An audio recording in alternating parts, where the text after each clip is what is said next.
언젠가 그 신학생들을 오랫동안 섬겨왔는데요. 그 신학생들이 어느 날 갑자기 지하철에서 이제 돌아왔습니다. 그리고 그 답답한 걸 얘기하는데, 지하철에서 전도를 하려다가 용기가 안 나가지고 이렇게 하려다가 그냥 돌아왔대요. 그래서 안 되겠다. 이것도 시범을 보여야 되겠다 하고는 그 신학생들을 데리고 한 20여 명을 데리고 광장으로 나갔습니다. 나가서 그 바나바에 보면 산기도 할 때 쓰는 그 요만한 스피커가 있거든요. 그거를 가지고 나가서 그 전체 광장에서 제가 먼저 복음을 전했습니다. 그리고 그 어간에 신만교 목사님 뵀거든요. 저는 말을 못 하겠더라고요. 그 몇십 년 동안 그렇게 그 복음 전도 현장을 지키고 계셔서 제가 입이 막혔습니다. 오늘 이렇게 초청해 주셔서 감사하고요. 오늘 저는 신앙 계승의 중요성과 긴박성, 그리고 신앙 계승의 내용과 그 방법, 그리고 신앙 계승의 절정에 대해서 말씀을 나누도록 하겠습니다. 이번 주에 태어난 어린아이 수가 26만 8,493명. 그리고 한 해 동안 태어나는 아이가 1억 4천만 명. 그리고 또 지금 제 말씀을 듣는 여러분에게도 지금 요 순간에도 1,300명 아기들이 태어난답니다. 2011년 통계로 거의 70억에 가까운 인구 중에 또 그 이후로 10년 동안 10억 명의 어린아이들이 더 태어날 거라고 합니다.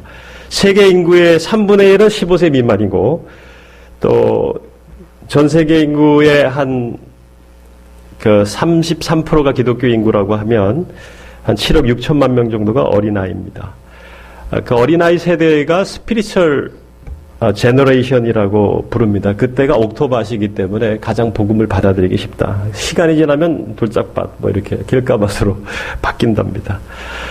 그래서 우리가 일어나서 전도하고, 그리고 제자화하고 변화시키기 위해 한 세대를 살리기 위해 우리가 힘써야 되겠고, 또 그들이 기다리고 있습니다. 제가 그 캠퍼스에서 복음을 전하면서 학교 안에 들어가서 같이 수업도 들으면서 복음을 전하는데, 갑자기 이들을 어떻게 전도할 거, 이게 다민족 유학생들입니다. 인터내셔널 학생들인데 어떻게 복음을 전할까요? 이러고 있는데 성령님이 갑자기 임하셔서 이런 질문을 하셨습니다. 어부가 물고기를 기다리니 물고기가 어부를 기다리니, 이렇게 물으시더라고요. 여러분, 뭐가 답인 것 같아요? 네, 물고기가 어부를 기다린다라고 말씀하시더라고요. 아니라고요. 주님이 저에게 하신 말씀은 영적으로 이미 휘어져 추수하게 됐다는 얘기예요. 너희는, 우리가 보기에 저 사람은 아니라고 생각하잖아요. 넉 달이 지나야 추수할 거라고 생각하지만, 그런데 이미 휘어져 추수하게 됐다. 할렐루야. 그래서 물고기가 어부를 기다린다. 그때 담대하게 용기를 내어서 그 학생들을 초청하고 전도할 수 있었습니다.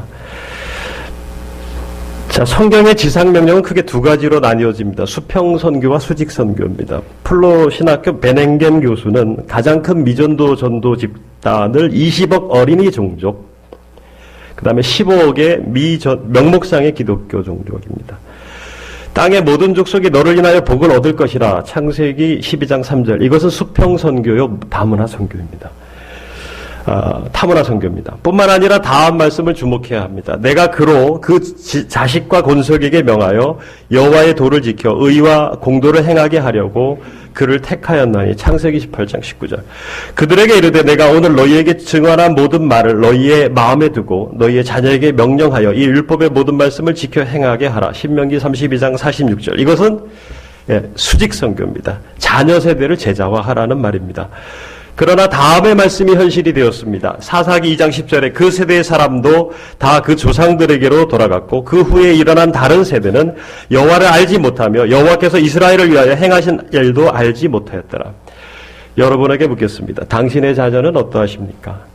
당신 자녀의 영혼은 안전합니까? 어느 날 기도실에서 기도하는 중에 갑자기 어떤 그림이 스쳐갔어요. 블라인드라는 그 제목의 책과, 그리고 둥그런 사발식의 그 세면대에서 물이 수도꼭지를 제가 틀고 있었습니다. 근데 물이 쏟아져 나오는 중에 트자마자 맑은 물과 함께 고대의 그 아주 유물들의 파편들이 이게 빠져나오는 것입니다. 그래서, 그런데 이게 웬 보물인가 이렇게 생각을 하게 됐습니다. 근데 놀라서 동시에 아차 하면서 빨리 내가 그 보물을 취하지 않으면 이게 흘러 떠내려가겠다는 생각을 하게 됐습니다. 긴박감이 들었습니다. 급히 그 고대의 보물 도자기 파편들을 두 손으로 잡았습니다. 떠내려 사라지지 않도록 옮겨 놓으려 했습니다. 오른쪽 아래를 쳐다보니까 서랍이 3개가 있는데 첫 번째 서랍은 많이 찼을 것 같아서 거기다 넣지 않고 두 번째 서랍에다가 이렇게 열어보니까 현대 도자기들로 차 있었어요. 근데 거기다가 좀 공간이 있으니까 넣어야 되겠다 하고 그 파편들을 넣었어요. 근데 이게 작은 알갱이로 스며들어가는 것을 볼 수 있었습니다. 그래서 이게 무슨 기도하다가 주님 보여주신 그 그림이기 때문에 하나님께 여쭈었습니다. 깨달아졌습니다. 하나님께서 눈먼 후대를 위해 선조의 보배로운 지혜가 필요하다는 것을 말씀하셨습니다. 하나님께서 선조들에게 이미 주셨던 진리와 지혜들을 소중하게 여기고 긴박감으로 붙잡지 않으면 그냥 떠내려갈 것이라는 겁니다. 붙잡아서 내가 먼저 취하고 그리고 두 번째 아랫서랍으로 보존하여서 넘겨줘야 된다는 것입니다. 그러면 그 중간 서랍에 있던 게 그 다음 서랍, 그 후대에게 또 그것이 넘어갈 거라는 얘기입니다. 이 성경 말씀이 또 즉시 생각났습니다. 갑자기 강렬한 빛에 눈이 멀었죠. 사울이. 그리고 나서 그때 주님이 이렇게 말씀하셨어요. 내가 일어나 성으로 들어가라. 행할 것을 내게 이를 자가 있으리라. 사도행전 9장 6절 말씀. 왜이죠? 왜 직접 하나님이 사울에게 말씀하시지 않고 하나님께서 아나니아라는 검증되고 성숙한 제자를 그에게 붙이십니다. 그냥 사울에게 처음부터 끝까지 계시로 말씀하시면 좋은데 그렇지 않고 주님은 먼저 사울을 교회 공동체에 주님을 경외하는 자를 통해서 안수를 하게 합니다. 그리고 성령 충만해집니다. 그리고 나서 아나니아의 보고를 통해서 핍박자 바울의 진짜 회심이 보고가 되고 그리고 이방인 사도로의 부르심을 공동체적으로 확증시켜줍니다. 주님은 교회 공동체와 영적 질서 가운데 당신의 종도를 진비시켜 오셨습니다. 바울의 회심 사건은 빛으로 나타나신 예수 그리스도를 만나는 개인적인 사건이고 신앙 선배를 통해서 양육을 받게 된 공동체적인 사건이었습니다. 하나님은 아나니아 같은 신앙의 선조들을 통해 그 지혜의 파편들과 기름 부으심을 통해 후배의 눈을 뜨게 하십니다. 그러나 여기에 긴박감이 있습니다. 거룩한 선배들이 우리 믿음의 선조들이 사라지고 있다는 겁니다. 선배의 갈증이 담긴 시를 하나 낭송합니다.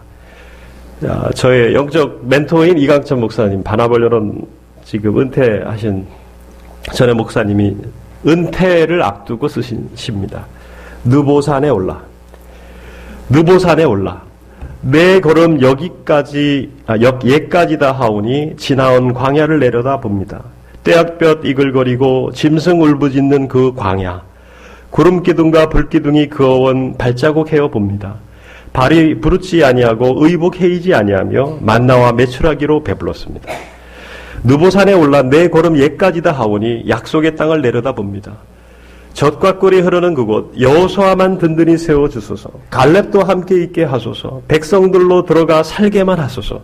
저들의 기쁜 노래를 듣습니다. 내 발자국 여기서 끝난다 해도 나는 노래할 일뿐이로소이다. 지금도 제가 계승의 내용에 대해서 방법에 대해서 말씀을 드리고 싶습니다. 2010년 새해 첫날 새벽 시간이었습니다. 큐티지 본문을 따라 늘 묵상해오던 본문은 그날 첫날이기 때문에 걸맞게 이사야서 60장 1절이었습니다. 기도 후 말씀을 읽어 내려가려 하는데 성령님께서 그 직전 구절을 보라라고 말씀하셨습니다. 그 선명한 감동을 주셨기에 그 성경을 폈습니다. 이사야서 59장 21절 말씀이었습니다. 여호와께서 이르시되 내가 그들과 세운 나의 언약이 이러하니 곧 내 위에 있는 나의 영과 내 입에 둔 나의 말이 이제부터 영원토록 내 입에서와 내 후손의 입에서와 내 후손의 후손의 입에서 떠나지 아니하리라 하시니라. 여호와의 말씀이니라. 자, 선조 위에 임한 영과 선조 입에 있는 말씀이 후대에 또 후대에 걸쳐서 3대를 통해서 그리고 영원토록 이어진다라는 말씀이었습니다. 선조에게 임한 하나님의 영이 그리고 그 입에 둔 하나님의 말씀이 후대에게 전수가 돼야 된다. 바로 그날, 그 묵상한 바로 그날, 그 첫날 훈련원에 230여 명 되는 교회학교 교사분들이 찾아왔습니다. 그래서 그들에게 말씀을 나누게 됐는데 첫 번째, 다음 세대에게 전수해야 될 것은 첫 번째가 스피릿입니다. 그 선조에게 임한 스피릿, 기름 부으심의 전이입니다. 민수기 11장은 모세 위에 임한 지도자의 영이 동역을 위해 장로들에게 그대로 전수되는 것을 볼 수 있습니다. 내가 강림하여 거기서 너와 말하고 내게 임한 영을 그들에게도 임하게 하리니 그들이 너와 함께 백성의 짐을 담당하고, 그리고 그 29절쯤 보니까 여호와께서 그의 영을 그의 모든 백성에게 주사 다 선지자가 되게 하시기를 원하더라. 민수기에 보니까 사역을 위해서 그 모세에게 임한 영이 그에게 전이되는 것을 볼 수 있습니다. 그래서 사역의 전수는 영의 전수가 돼야 돼요. 영적 지도자인 예를 들면 신만계 목사님이 이곳에서 메시지를 증가할 때 그에게 임한 기름 부으심과 그에게 임한 메시지가 흘러갈 때 그것이 여러분에게도 배가 되기를 축원합니다. 저는 오랫동안 이런 기도를 해왔어요. 선배의 머리끝이 후배의 발끝이 되게 하소서. 선배의 영성의 최대치가 나의 발판이 되게 하소서. 저는 선배들의 최대치를 소화하고 싶어요. 그리고 그 다음으로 가기를 원해요. 왜냐하면 과거에 임한 영광으로 그치는 것이 아니라 그 이후로 더 7배나 더 되는 영광을 우리에게 부어주실 거라고 말씀하셨어요. 말세. 할렐루야. 따라해볼까요? 선배의 머리끝이 후배의 발끝이 되게 하소서. 선배를 밟고 일어선다는 얘기가 아니고 선배의 전부를 취하고, 그리고 선배들이 왜곡한 것도 있긴 하겠지만 그 다음으로 넘어가는 거예요. 그래서 첫 번째는 기름 부으심의 전이에 대해서 주님이 말씀하셨어요. 스피릿이 선배로부터 후대들에게 전수되어야 된다. 다음 세대에 전수되어야 된다. 그리고 두 번째는 말씀의 전이었습니다. word. 예, 말씀이 전이 되어야 된다. 솔로몬은 천만의 희생으로 번제를 드렸습니다. 그날 밤에 하나님이 솔로몬에게 나타나 그에게 이르시되 내가 내게 무엇을 주랴 너는 구하라 하시니. 역대하 1장 7절. 그때 그는 내게 지혜와 지식 백성 앞에서 출입하게 하소서. 이렇게 많은 주의 백성을 누가 능히 재판하리이까. 다음을 이을 왕이 그가 당연히 이것을 구하죠. 왜냐하면 잘 다스리고 재판할 수 있도록 그 사명 때문에 기도하는 것은 상식입니다. 그런데 그 사명에 눈을 뜨게 한 것은 그의 선조와 다윗이었다는 것입니다. 그 묵상을 하다가 주님이 가르쳐 주신 것이 역대상 22장이었습니다. 역대상 22장 12절에 보니까 여호와께서 내게 지혜와 총명을 주사 내게 이스라엘을 다스리게 하시고 내 하나님 여호와 율법을 지키게 하시기를 더욱 원하노라. 다윗이 이미 사전에 그와 같이 지혜와 계시, 그 지혜와 총명을 그에게 부어달라고 기도했던 것이에요. 혼이 담긴 그 메시지가 그 아들에게 각인되었고, 그래서 하나님께서 무엇을 구하냐고 했을 때 즉시 나올 수 있었던 것은 아버지의 열렬한 그 메시지가 그에게 심겨져 있었기 때문입니다. 다윗은 죽기 전에 많이 준비했습니다. 자녀를 위해서, 그 후대를 위해서. 그리고 내가 환난 중에 여호와의 성전을 위하여 금 10만 달란트와 은 100만 달란트와 녹과 철을 그 무게를 달 수 없을 만큼 심히 많이 준비하였고 또 제목과 돌을 준비하였으나. 그리고 역대상 22장 14절 그 본문에 보면 너는 더 할 것이요. 너는 더 나가라. 예. 내가 이렇게 준비했지만 너는 더 치고 나가야 된다. 이것이 그의 혼이 담긴 메시지였고 스피릿이었어요. 그래서 역대하 1장 12절에 보면 그러므로 내가 내게 지혜와 지식을 주고 부와 재물과 영광도 주리니 내 전에 왕들도 이런 일이 없었거니와 내 후에도 이런 일이 없으리라. 이것은 목양과 제자화의 과정에도 이 원리는 적용되어야 합니다. 지도자에게 임한 말씀과 영이 교사와 같은 중간 지도자들에게, 그리고 장로님뿐만 아니라 교사들에게, 그리고 구역장들에게 이게 막힘없이 흘러가야 돼요. 그리고 또 그 어린아이, 청소년에게 이르기까지 이 기름 부으심의 전이가, 말씀의 전이가 있기를 축원합니다. 그러나 현실적으로 영적 지도자의 기름 부으심과 입에 있는 그 메시지가 3대까지 이렇게 참 가면 좋은데, 그래서 영원까지 가면 좋은데, 그러지 못한 이유가 뭘까요? 도중에 중단되고 축소되는 이유가 뭘까? 그리고 그 정도에 있어서 왜 차이가 날까?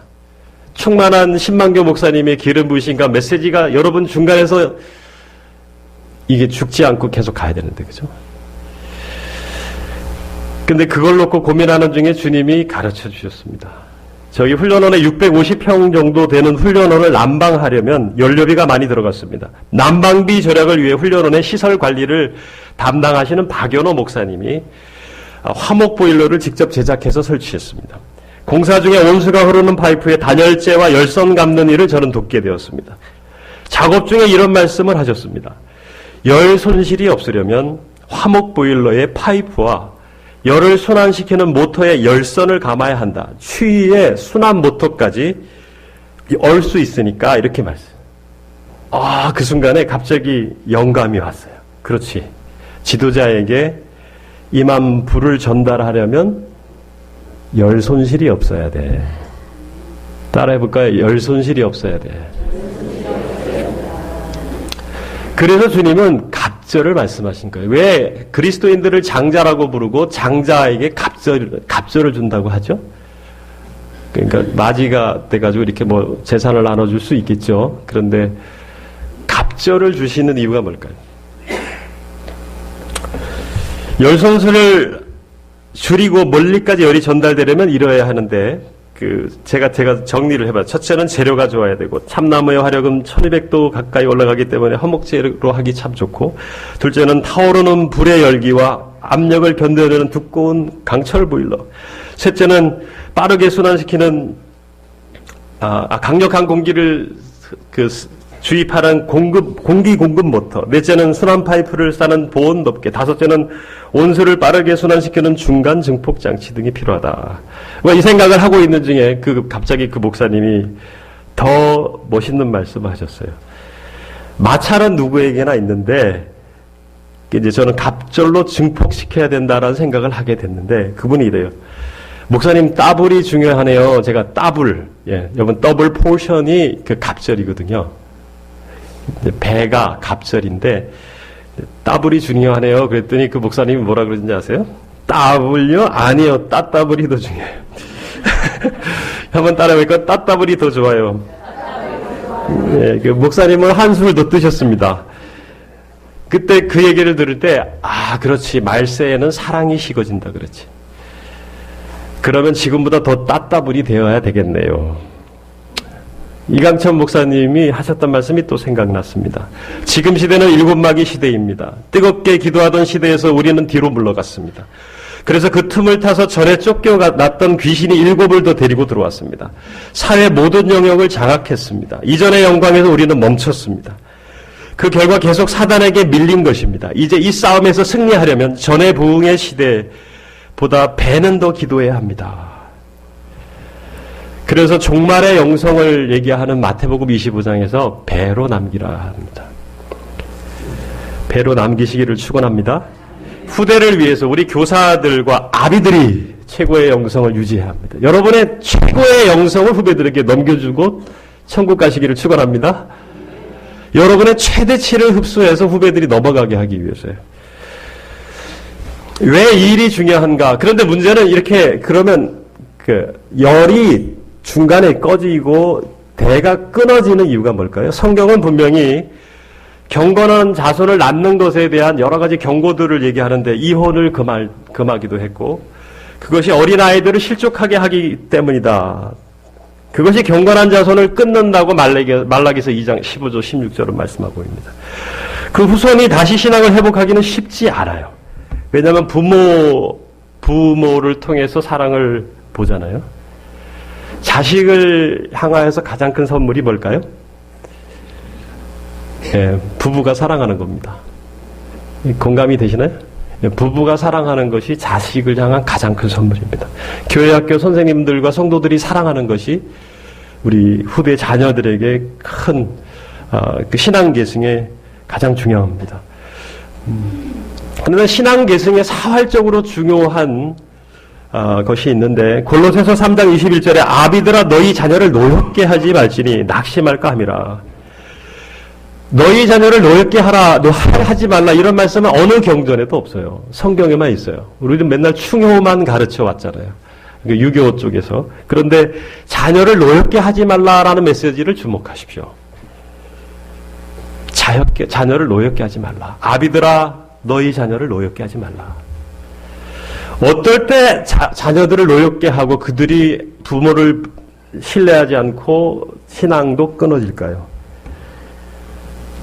히브리서 12장 5절 11절을 간략하게 말씀드리겠습니다. 또 아들들에게 권하는 것 같이 너에게 권면하신 말씀도 잊었도다.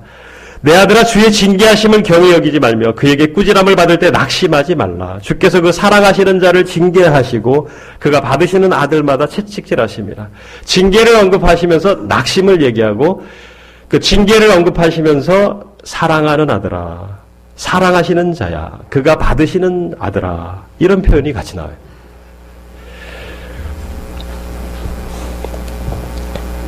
그런데 그 뒷구절에 보면 그들은 잠시 자기 뜻대로 우리를 징계하였거니와 아버지들은 자기 뜻대로 자녀를 징계해도 그래도 자녀에게 그 부모에게 복종한다는 겁니다. 그런데 우리 하나님은 우리의 유익을 위해서 징계하시는 줄 믿습니다. 근데 자기 뜻대로 징계하는 것이 후대가 계승이 일어나지 못하게 만드는 거예요. 왜냐하면 성경은 또다시 경고하는데 에베소서에 또 아비들아 너희 자녀를 노엽게 하지 말라. 오직 주의 교훈과 훈계로 양육하라. 내 뜻과 내 분에 못 이겨서 아이들을 훈육했어요? 이런 게 문제가 되는 거예요. 그들을 노엽게 하고 그들이 결국은 낙심케 된 것입니다. 잠언 22장 6절에 마땅히 행할 길을 아이에게 가르치라. 그리하면 늙어도 그것을 떠나지 아니라. 이것은 훈계라고 합니다. 말씀으로 말을 하는 거죠. 그런데 교훈이란 표현을 원어적인 의미로 보면 그것은 초달, 그러니까 매를 대는 거예요. 아프도록 때리는 겁니다. 아프도록 때리는 것은 저기 북미 지역에서는 못하게, 이거 불법입니다. 자녀를 때리면 안 되는데, 근데 비성경적이에요. 성경은 자녀를 아프도록 때리라. 그런데 때릴 때 자기 분으로 때리지 말고, 주님이 징계를 말씀하셨을 때 반드시 가는 구절이 있는데, 고린도전서 4장 15절 21절에 보면 그리스도 안에서 1만 스승이 있을 때 아버지는 많지 아니하니 그리스도 예수 안에서 내가 복음으로 너희를 낳았음이라. 그리고 그 구절 후에 이렇게 말씀 21절에 너희가 무엇을 원하냐 내가 매를 가지고 너희에게 나아가랴 사랑과 온유한 마음으로 나아가랴. 여기도 보면 징계는 사랑과 온유한 마음과 같이 갔어요. 그래서 냉정하게 사랑과 온유한 마음으로 냉정하게 매를 드는 거지 자기 혈기에 못 이겨서 자기 뜻대로 징계한 것이 그들을 빗나가게 하는 것입니다. 자, 그런데 주의할 것은 징계를 적게 해도 빗나가고 징계를 과도하게 해도 빗나간다는 겁니다. 징계를 적게 하면은 아버지가 나를 사랑하지 빗나가면 때려야죠, 그죠? 그런데 아버지가 나를 사랑하지 않는구나 하고 빗나가고 너무 과도하게 감정으로 때리면 모욕적인 말로 때리면 그래도 빗나가는 겁니다. 냉정하게 내 감정이 흥분되어 있지 않은 상황에서 사랑과 온유함으로 말씀을 읽어주고 그리고 매를 어린 나이에 나이 커서 그러면 안 됩니다. 어린 나이의 아이들에게 징계하라는 것이 성경의 말씀입니다. 주의 훈계로 오직이란 표현 보세요. 오직 주의 훈계로 하고 했잖아요. 그죠? 오직. 그래서 주님의 삶과 가르침의 방식으로 하라는 얘기입니다. 오늘 본문 구조를 다시 읽습니다. 1절을 한번 읽습니다. 1절 시작. 데오빌레여 내가 먼저 쓴 글에는 무릇 예수께서 행하시며 가르치시기를 시작하심부터 행하시며 가르치셨다라는 겁니다. 저는 이 본문 구절을 보고 사실 제 영혼을 흔들어 놨던 말씀이 어느 날 산상수훈을 이렇게 묵상하는데 예수께서 산에 오르사 입을 열어 가르쳐 가라사대 이렇게. 근데 입을 열어 가르쳐 가라사대 하는데 갑자기 두 구절이 떠올랐어요. 마태복음 그 12장 말씀에 마음에 가득한 것을 입으로 말한다. 이 말씀과 더불어 이 구절이 떠올랐습니다. 주님이 행하신 거네. 주님이 행하시고 말씀하신 거네. 그러니까 산상수훈이 달리 보였어요. 산상수훈이 심령이 가난한 자는 복이 있나니 이거 이미 행하신 거예요. 의에 줄이고 목마른 자는 복이 있나니 이거 이미 행하신 거예요. 온유한 자는 복이 있나니 이거 하신 거예요. 그래서 그 성경 구절에 주님이 가르치시는 본문을 볼 때 이제는 막 묵상의 깊이가 달라졌는데 예수님 차원의 심령이 가난함, 예수님 차원의 온유함, 예수님 차원의 의에 줄이고 목마름, 예수님 차원의 핍박, 주님이 그 차원까지 올라오라는 얘기입니다. 우리가 정말 아쉬운 것이 뭐냐면 나는 작은 예수 이런 표현을 쓰는데 저는 정말 그 표현은 아니라고 생각해요. 왜냐하면 예수님은 당신의 전부를 주기를 원하셔요. 할렐루야. 충만한 예수 전부를 취하기를 원하시지 나의 부분을 취하라고 말씀하시지 않았어요. 이왕이면 예수님 위에 임한 말씀, 예수님에게 부어주신 기름 부으심이 여러분에게도 흘러가기를 축원합니다. 그런데 주님께서 그 이후에 한 1년 정도 기도하는 중에 갑자기 한 가지를 후대에게 더 전수해야 된다라고 말씀하셨습니다. 어느 날 어떤 아내가 남편에게 이런 말을 하는 것을 저는 그 이야기를 읽었습니다. 나는 당신에게 감사해요. 나에게 말씀만 하는 하나님이셨다면 나는 그분을 신뢰할 수 없었을 거예요. 지난 10여 년간 당신은 내게 하나님의 형상을 이해하도록 도와왔어요. 무슨 얘기예요? 남편이 물었습니다. 나는 아버지가 너무나 엄격하셔서 늘 무섭고 어려웠어요. 그래서 하나님에 대한 나의 생각도 심각한 왜곡이 있었던 것 같아요. 그런데 당신을 통해 하나님의 성품을 알게 되었고 회복하게 된 것 같아요. 당신은 일관된 모습으로 오랜 시간 동안 나를 신뢰해주고 믿음을 주었어요. 이전에는 당신이 하는 모든 일에 불안감과 두려움을 느꼈어요. 당신을 믿고 살 수 있을지 늘 의심이 가득했어요. 만약에 이 사람이 나를 버리면 어떡하나? 나를 속이는 건 아닐까라는 불안감이 항상 있었어요. 그런데 당신은 달랐어요. 그런 불안감과 열등감에 시달린 나를 계속 수용해 주었고 신뢰를 주었어요. 만약에 하나님이 내게 말씀만으로 계시하셨다면 나는 하나님을 신뢰할 수 없었을지도 몰라요. 그런데 하나님은 당신을 보내주셨고 당신을 통해 주님의 만져주심을 경험하게 된 거예요. 당신에게 고마워요. 이제 하나님은 내게 믿을 만한 분이 되었어요. 저는 이 이야기를 듣는 순간에 이런 생각이 들었습니다. 우리의 섬김을 통해서 하나님이 어떤 분인지, 하나님은 나를 보호하시고 지지하는 분이라는 그 믿음이 전달되고 있구나. 할렐루야. 그렇습니다. 예수님은 오는 병자들에게 손을 내밀어 그에게 대셨습니다. 갈라디아서 6장 17절에 보면 이후로는 누구든지 나를 괴롭게 하지 말라. 내가 내 몸에 예수의 흔적을 지니었노라. 여러분, 주님이 말씀하셨던 세 번째 전수해야 될 것은 스티그마라고 저에게 말씀하셨습니다. 스티그마는 십자가에 못 박힌 삶을 말합니다. 한번 따라해볼까요? 십자가에 못 박힌 삶. 네, 그것을 전수해라. 세 가지입니다. 하나는 말씀, 그리고 하나는 기름 부으심, 그 다음에 십자가에 못 박힌 삶이 후대들에게 전수돼야 된다. 그리고 주님이 전수 방법에 대해서도 말씀하셨는데 어느 날 집회 강사가 돼가지고 제 제자가 섬기는 집회 강사가 돼서 갔습니다. 그런데 그 가는 중에 갑자기 주님이 이런 질문을 하셨습니다. 크리스찬의 가장 큰 죄가 무엇인지 아니? 저는 막 기도하는 중에 하신 말씀이라 그 질문을 던져주셔서 크리스찬의 가장 큰 죄가 뭔지 아니? 그리고 또 기도하는 중에 응답을 주님이 말씀하셨는데 이렇게 두 가지로 말씀하셨습니다. 첫 번째, 보여주지 못한 죄. 그리고 두 번째, 기록하여 기념하여 전수하지 못한 죄. 그래서 주관적인 음성이기 때문에 말씀으로 확증을 구했습니다. 그리고 주님이 보여주신 말씀은 요한복음 5장, 15장, 출애굽기 17장이었습니다.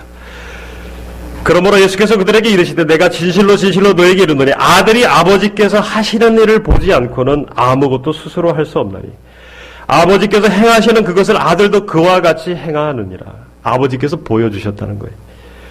아버지께서 아들을 사랑하사 자기가 행하시는 것을 다 아들에게 보이시고 또 그보다 더 큰 일을 보이사 너희로 놀랍게 여기게 하시리라. 요한복음 15장 15절 이제부터는 너희를 종이라 하지 아니하리니 종은 주인이 하는 것을 알지 못함이라. 너희를 친구라 하였노니 내가 내 아버지께 들은 것을 다 너희에게 알게 하였음이라. 출애굽기 17장 14절 여호와께서 모세에게 이르시되 이것을 책에 기록하여 기념하여 하게 하고 기록하여 기념하게 하고 여호수아의 귀에 외워 들리라. 여호수아에게 그 아말렉과의 싸움에서 이겼죠. 그것을 기록하여 기념하래요. 그리고 그 전수하라는 말씀하셨습니다. 이제 말씀을 마치겠습니다. 주님이 그 구약 성경을 보면 기록하여 기념하여 전수하는 뭐 여러 군데 나와요. 근데 거기에 대대로라는 표현이 늘 같이 나옵니다. 그것은 영원히 이어지는 것과 관련이 있습니다. 그렇게 기념할 때 그 절기를 기념해서 예배를 드리거나 그렇게 기념할 때 그 자녀들이 묻습니다. 이후에 너희의 자녀가 묻기를 이 예식이 무슨 뜻이냐 하거든. 출애굽기 12장 26절. 또 여호수아 4장 21절 이 돌들은 무슨 뜻이니까 하거든. 그게 기념할 때 자녀들이 보고 물어온다는 겁니다. 할렐루야. 메시지 다 전했습니다. 우리 한번 기도하면 좋겠는데요. 우리 반주 한번 해주시면 좋겠습니다.